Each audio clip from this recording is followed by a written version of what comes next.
Did you enjoy your refreshment break? Yes. All right. Let us continue this transmission in the following way. We will discuss, at the moment, a few different kinds of things. This is all lumped under the idea of our title, Today is Yesterday's Tomorrow. That meaning that all time is one, it is all here and now. And what we will speak about that regards the concept you call the future is, nevertheless, I remind you, actually existing in the present, and that there is no such thing as a prediction of the future. Once again, we say there is only the sensing of the energy that exists at the present time the prediction is made. That is what is being sensed, is the present energy. If that energy does not change in any significant way, then what has been sensed is representative of that which will unfold and manifest. If, however, the energy does change, which is sometimes changed by the prediction itself, then the energy may take a different course and something different will occur. This does not mean that any kinds of predictions are necessarily wrong if they do not come to pass. It may simply be that they were sensing an energy that has changed, since all predictions are of the present energy. The reason that this is so is because empirically, fundamentally, there really is no such thing as the future, just as there really is no such thing as the past. Everything is simultaneously coexistent, and you cannot actually prove the existence of either the future or the past. But wait a minute, Bashar. We have evidence from the past. Do you now? And exactly where is that evidence? Oh, here in the present. That's correct. And that's the only place it exists, is in the present. And what you call the past is simply another dimension, a different frequency, a different wavelength of experience that exists right now alongside your own present. There may be a cross-connection of continuity being made to make it appear as if there is a linear connection from past to present to future. But that continuity connection, that continuity illusion, is being created from the present, always. So when you say, here is evidence of the past, what you are saying is, you have created a linkage, a bridge, a connection, to a simultaneously concurrent reality in such a linear space-time manner as to create the illusion of cause and effect, because it serves a purpose for you to experience the idea of the process of creation from a beginning to an ending. That's all you're doing. But there is no actual proof of the existence of the past, because there is no such thing. That is why it is also easy to cross-connect to other lives, because they all exist now. And thus then, if it truly was that they were in the past, or truly was that they were in the future, you would not be able to really make that linkage. There is only one moment. It is now. Everything happens in the now. Everything that appears to be a different moment is actually a different perspective of the same now. A different point of view, a different angle, a different picture, a different photograph. But it is all part and parcel of the same infinite now, in which everything exists and everything occurs. So, in terms of what we are about to say about things that may unfold, again, remember, we are reading the energy as it exists now. But it is always your world and always your choice to allow the momentum of many of these things to continue, to allow the inertia of many of these things to unfold, or to choose a different course and create a new reality experience that you can shift to. When we talk about the idea also of everything being now, the idea again is to remember, or we would like to reinforce the notion that you keep in mind that all changes are total changes in the sense that you shift from one reality to another. You shift, in a sense, your point of view, because you already exist in all the realities that you're ever going to exist in. So it's not even a matter of actually changing from one reality to another. It's an issue more of closing your eyes, closing your focus in one reality and opening them in another in which you already exist, or at least a version of you does. The idea of changing is never that you will change anyone else, never that you will change the world, not even in a sense that you'll actually change yourself. It is simply that you shift to a reality whose vibration is already reflective of the reality vibration you now prefer, and start looking with your consciousness through the eyes of the version of you that already exists in a reality reflective of what that version of you represents. So you've never changed anyone, never changed the world. The world that you used to look through the eyes of still exists, always will, and will always experience itself as it is.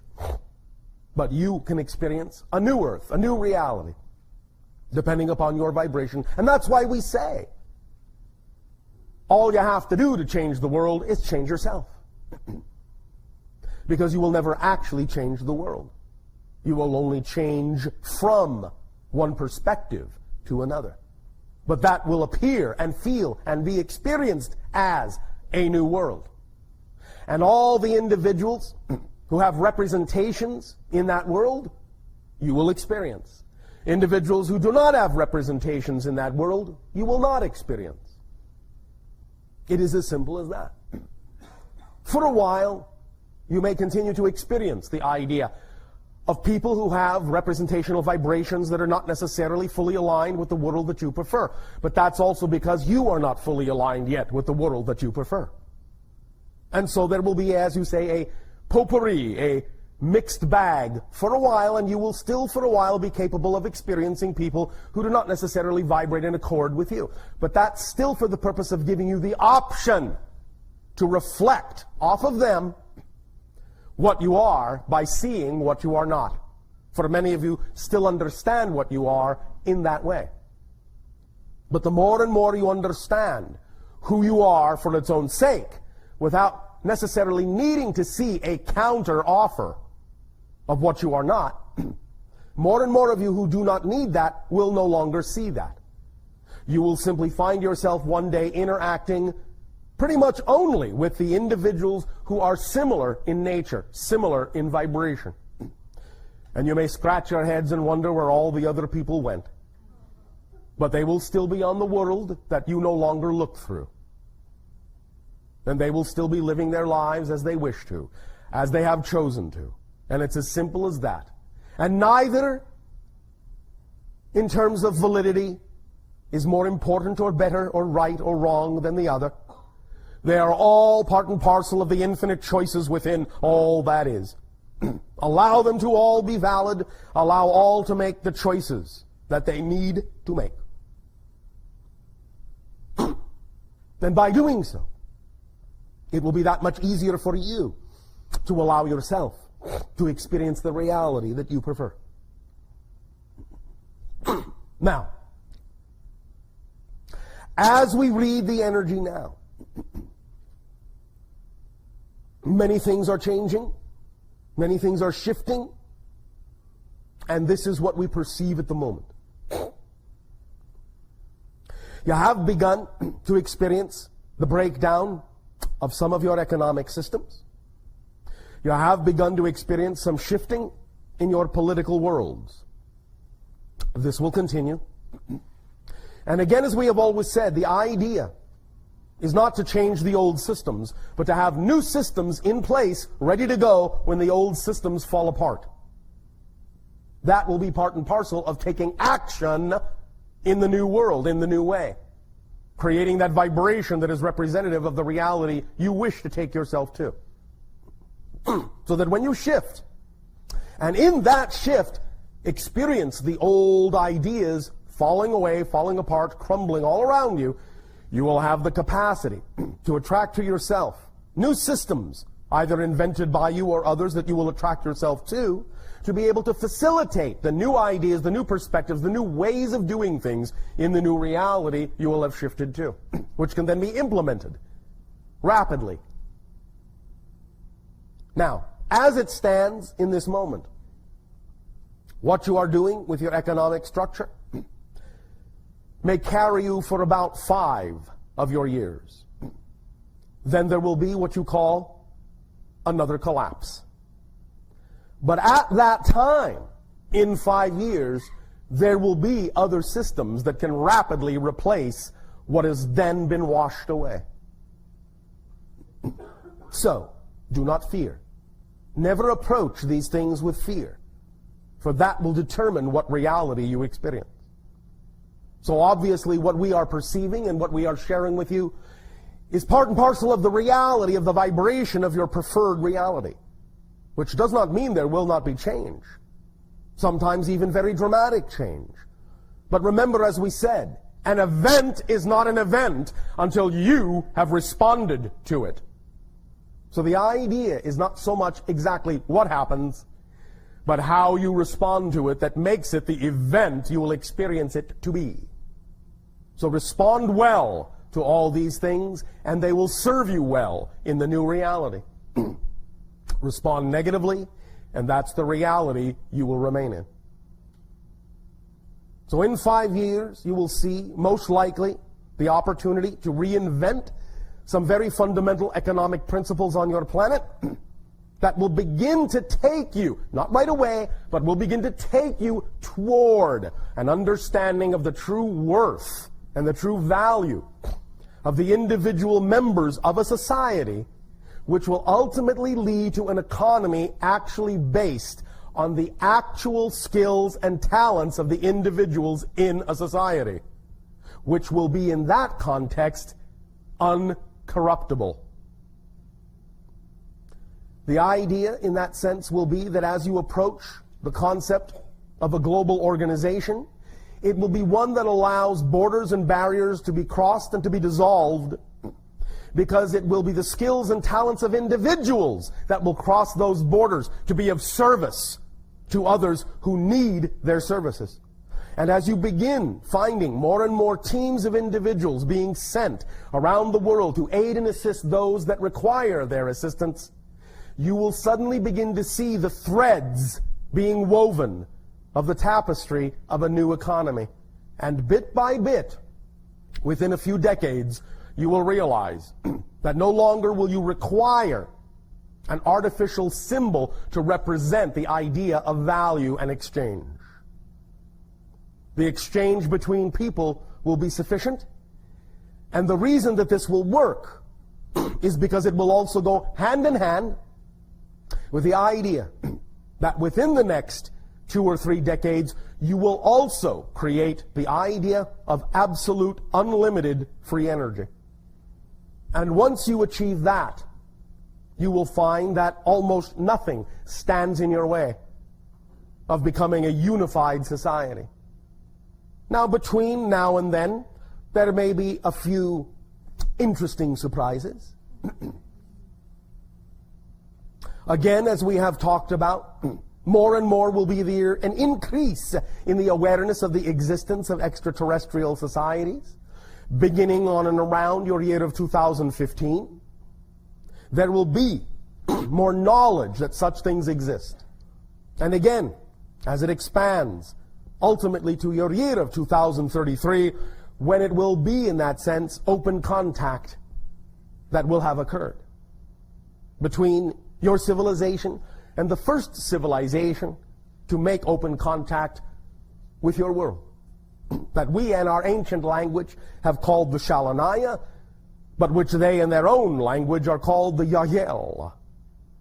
You will see more of their ships here and there, and they will become more and more blatant allowing you the opportunity to respond in a manner that allows your society to know that you are ready more and more every day for such open communion, open contact with other civilizations.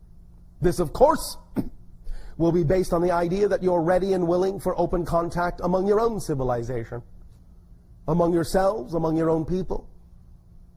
The willingness to take the actions necessary to receive the downloads and take the actions necessary to create more expansive systems, more expansive opportunities, more expansive services, more expansive inventions, more expansive awareness about the nature of the structure of existence, and apply that in your day-to-day reality.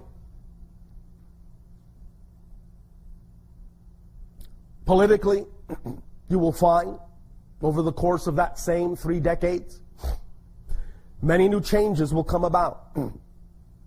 Somewhere after your year of 2025, but before your year of 2033, it is quite likely, as we read the energy now, that there will be formed for the first time what you call a North American Union, similar in some senses to what the European Union is attempting to do, but it will be slightly different. And more of these large conglomerate unions will begin to appear around your planet until such time as after 2033 they can be linked and unitized in large conglomerate sections, which ultimately then, over time, will lead to a coordination and organization that will be global in nature, but will be of service that benefits humanity. One moment.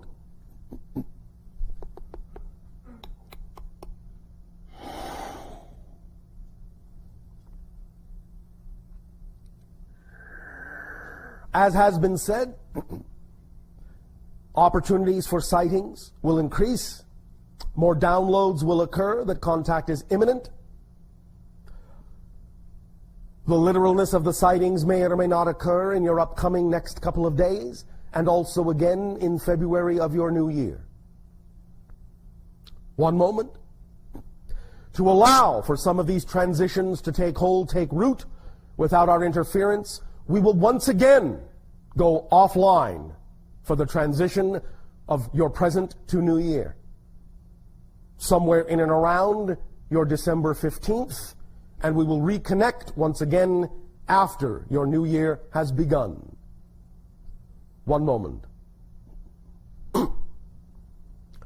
The channel and the original agreement that was made within the oversoul, of which he and I are aspects, was that there would be a delivery of information for no less than 9 of your orbits. We are now approaching a time in what you call 2 orbits that will represent 3 times the original agreed upon amount. Once it reaches its 27th year, it will then take a different form. For the next 3 years thereafter, until your year of 2013. We will not instruct at this time what this different form will be, but it will be by our calling alone in terms of how it shall occur. In the manner of the channeling as you understand it now, to no society to whom we have channeled does any channeling in one form last more than the length of an Sasanian lifetime. But because our dimension is 10 times faster than yours, our lifespan of 300 years translates into your reality as 30 years.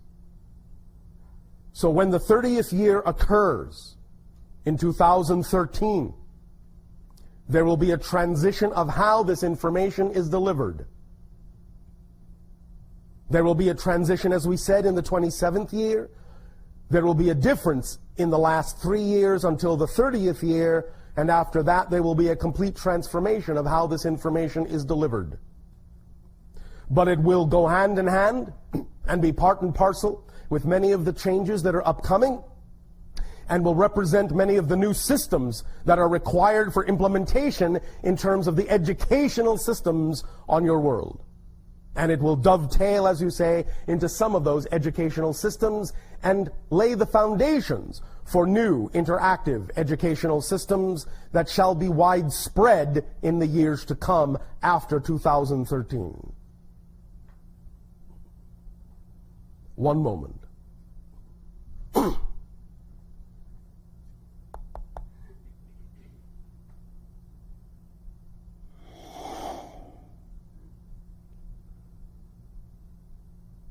We may now open up to a variety of questions and exchanges that are representative either of the idea of taking action on your joy, or that which is representative of any clarification of belief systems that you believe will aid and assist you in becoming more and more of who you are and acting on your dreams. You may begin this portion of the transmission. Good day, Bashar. Andrew, you good day. How are we? We are fine. How are we? Perfect. Thank you for asking. Okay, so I kind of want to talk about downloads. Downloads. Yes. All right. Last night, Yes. as the channel session was going on, the lights kept flickering, and I felt like a string being pulled from my third eye. Yes. Can you tell me what was going on there? The idea, again, is that we were talking about the pineal gland, which you euphemistically refer to as the third eye. Thus, the idea is that there was more activation of that particular energy center of the body, and when that energy center of the body is more highly activated, it expands one's ability to perceive into other dimensions. But doing so actually also expands the electromagnetic field around the body. It can, for a while, until stabilized, be a little bit erratic.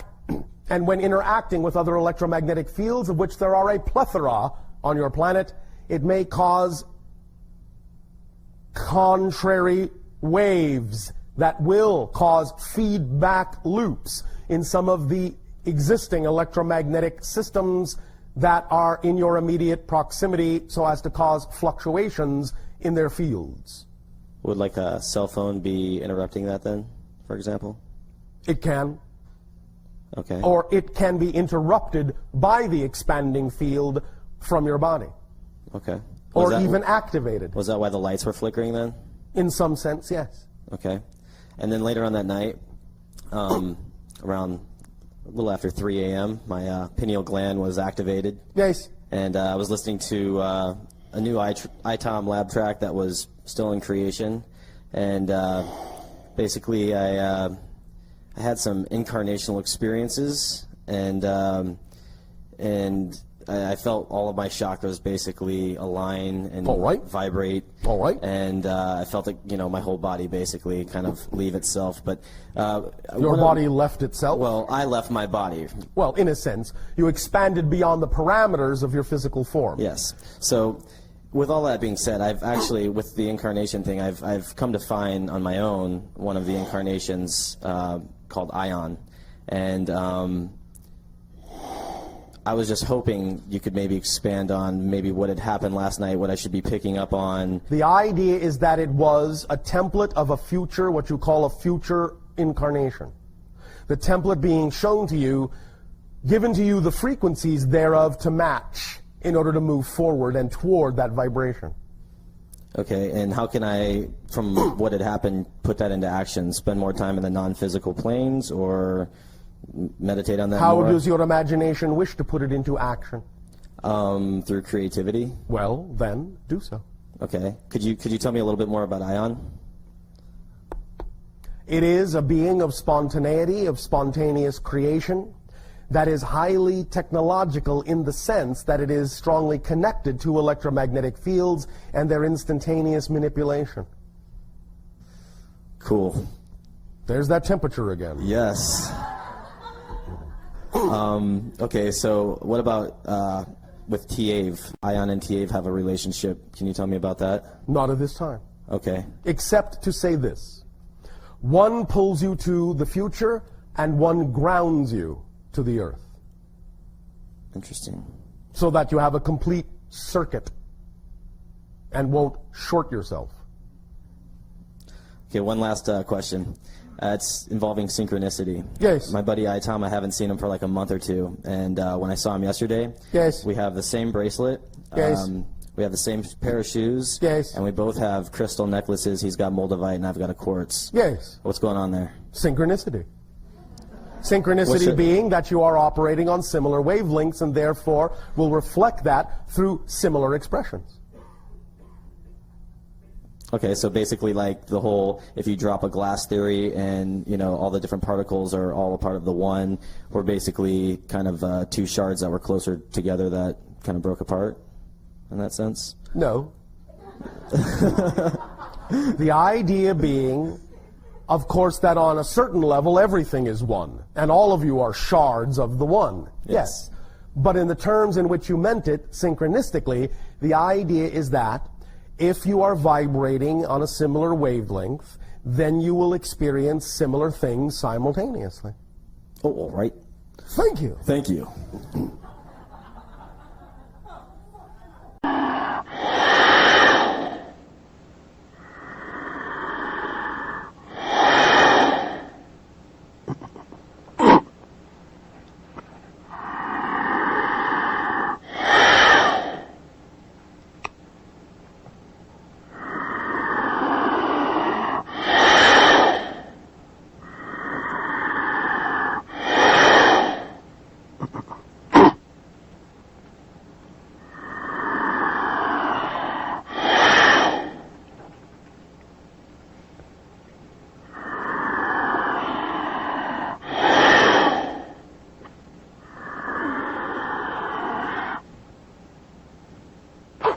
Take a day to you this day of your time. How are you all?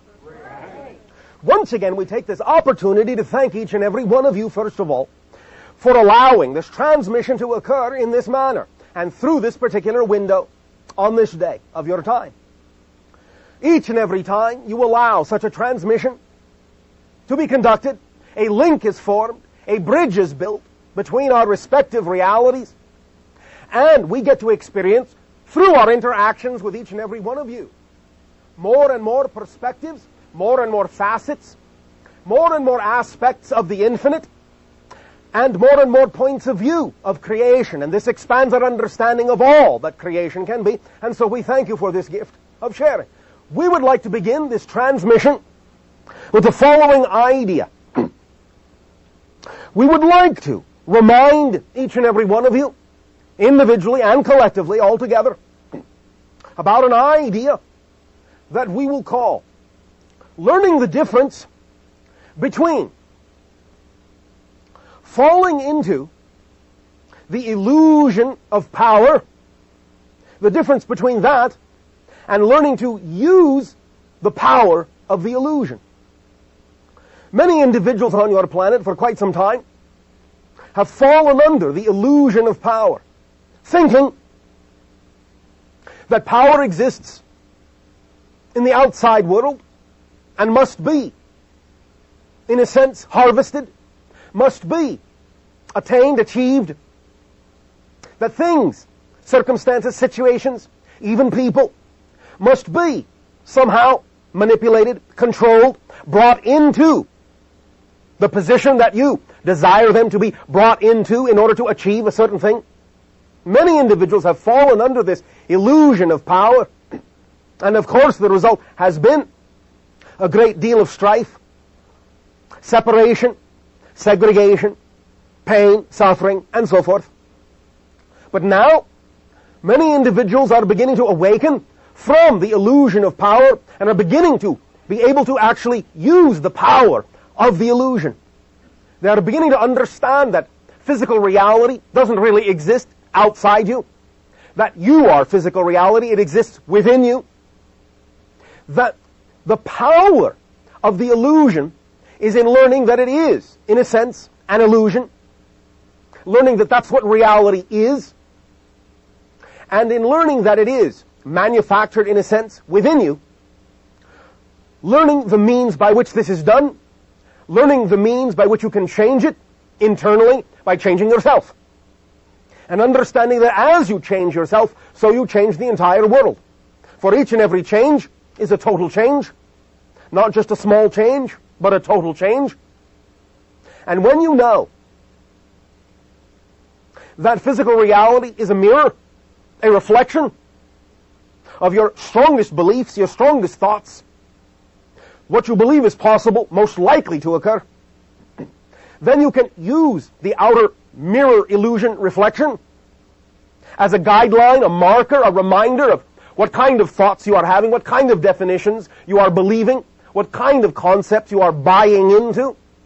And you can use it as a feedback system to show you whether or not you prefer to maintain those beliefs and those definitions.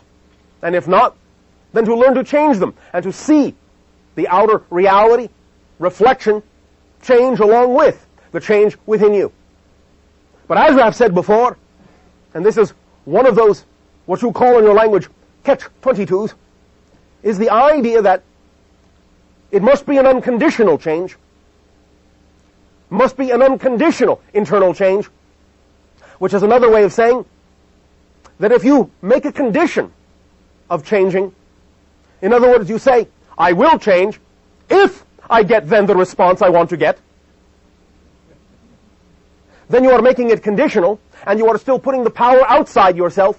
You are still projecting outside yourself and saying that the power of change comes with the outside, comes with the change in the outside, rather than simply determining that the change has happened within you, and that you are who you want to be for its own sake, regardless of what goes on around you. In other words, that's the secret of true change, is that you will change and will behave differently than you did before, even if the outside reflection is still the same.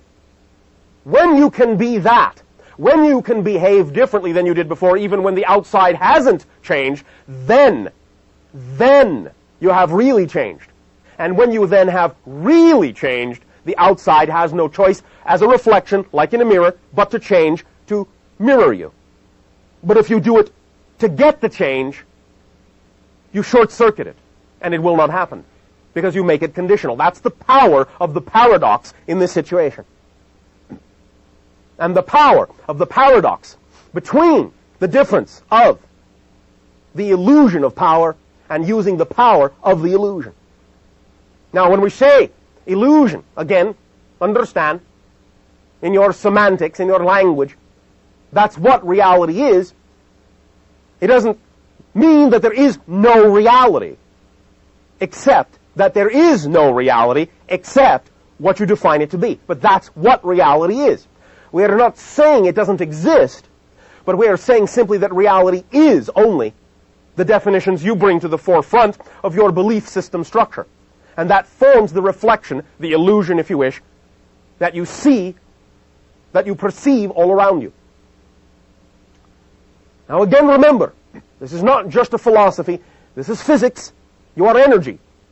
Energy is information. You are patterns of information. You are a perspective. You are a point of view, of consciousness, of awareness, of existence itself. That's what each and every one of you are, a point of view. And as you design and define your point of view of who and what you believe yourself to be, or who and what you believe yourself capable of being, that's what you get reflected. It may not always be a one-to-one reflection. Literally, it may be quite symbolic, because the reality mirror, the illusion, is, in that sense, capable of reflecting back to you in many symbolic ways that are representative of many states and levels of your consciousness, your emotional self, your spiritual self, your mental self, your bodily self. There are many different ways that your mirror has of reflecting back to you those symbols that are representative of the beliefs you hold most true. And so it is up to you to be imaginative, to be able to learn to interpret your own reality around you. The things that you see, the people that you meet, all have significance. There are no accidents in that sense. It is a type of orchestration, a choreography, and it is up to you to let it in your heart, your mind, your spirit, your body, to let it in, to be open to what your reality has to say to you, to what your reflection is showing you about yourself, so that you can learn to truly master the power of the illusion instead of being the slave to the illusion of power that many of you in your society have succumbed to for thousands of your years. This is what this transformation is all about, that's going on in consciousness on your world, the awakening, the opening up of yourself to more of yourself, the realization of who and what you really are, what you were really created to be, and thus the total surrender, that is to say, total acceptance of yourself, so that reality can show you who you actually are, rather than playing the illusion game of who you think you're supposed to be, which only has you running around in circles and tiring you out. And you have been so very tired for so very long as a society. Time to energize and wake up, and the way you will do that is to surrender to who you are, accept who you really are in your heart of hearts as a dreamer, as an imaginative creator, and accept reality as a reflection of you. You're not a victim in any way, shape, or form, on any level whatsoever, unless you decide that's the game you want to play. And if you do, it will be allowed, because you are always supported in everything you decide is true. Because, again, infinite creation is nothing but unconditional allowance and love, and will allow you, through its unconditional support and love, to have any game scenario you want. Even a game scenario wherein you can pretend you are not loved. It loves you that much.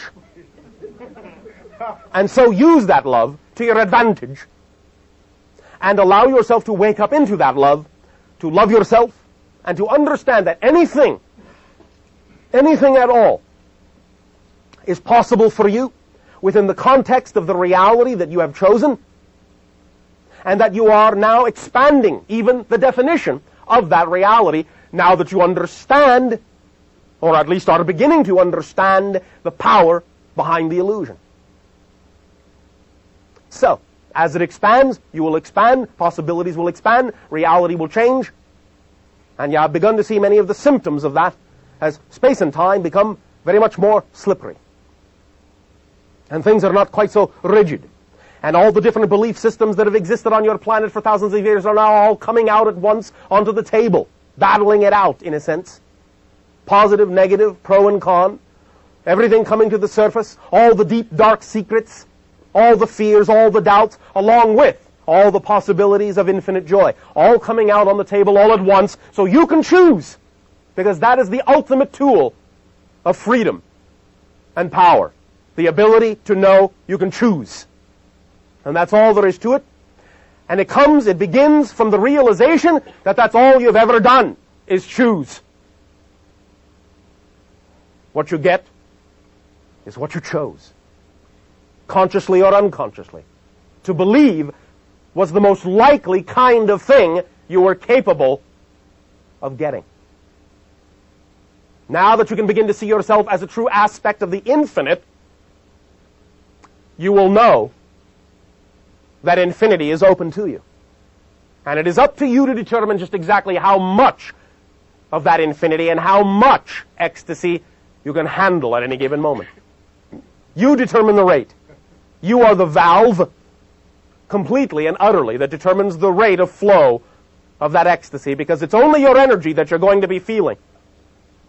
And it's up to you to determine exactly how you want to feel your own vibration, in what context and in what form.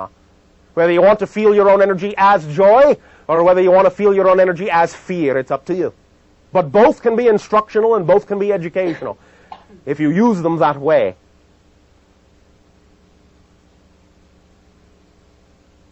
We will once again thank you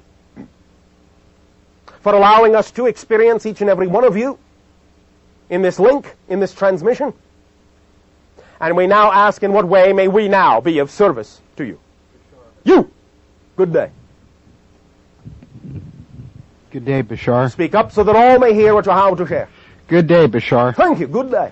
Wanted to find out when you actually come to visit us. You have told me before that we will know. Yeah. But for me as an individual, will I be able to have direct contact with you? That I cannot say. You will most likely have some direct contact with some member of my species, but I cannot say whether that will actually culminate in a one-to-one contact with my own actual personage. Because I would very much look... I understand, and you do not have to patronize or patronage me. The idea simply is that none of these things on that specific level are yet completely decided because of the ebb and flux and flow of how every one of you are creating your reality as you go. Therefore, understand, we are meeting this way now, and this is as real in a sense as it gets. But the idea of what you call face-to-face bodily interaction is possible as a probability for any given member of my species, but it will have to remain as a quantum probability until such time as it actually comes to happen. And then you simply find out who it is you happen to be face-to-face with. Well, based on the way the energy reads now, can you give me a probability of meeting you again? Meeting you in person? About 17%. Any idea why that low? Why is that low? It's 17% higher than 0. True. Which it will probably be if you ask another question like that. You get the point? Yes. Thank you. Thank you. And if you could just kind of fill us in terms of what your plans are between now and then. I have no plans ever. In terms of what your activity is going to be. I have in your ship no way of knowing what my activity is going to be. Okay, or what it's likely to be. I have no way of telling you that. Okay, what about what you're doing, your current position now? Are you still above Cairo? 2,500 miles, yes. Okay, still 2,500 miles. I have not yet been 2,500 miles. Is that the lowest you've been? Yes. Oh, okay. So things are, the energy down here is pretty good then. All right, we'll say it's pretty good. Well, is it? But it's still 2,500 miles short Okay. of contact. Okay. And Thursday night, I was out at Area 51, and I was wondering, we saw... No comment, thank you. The, You!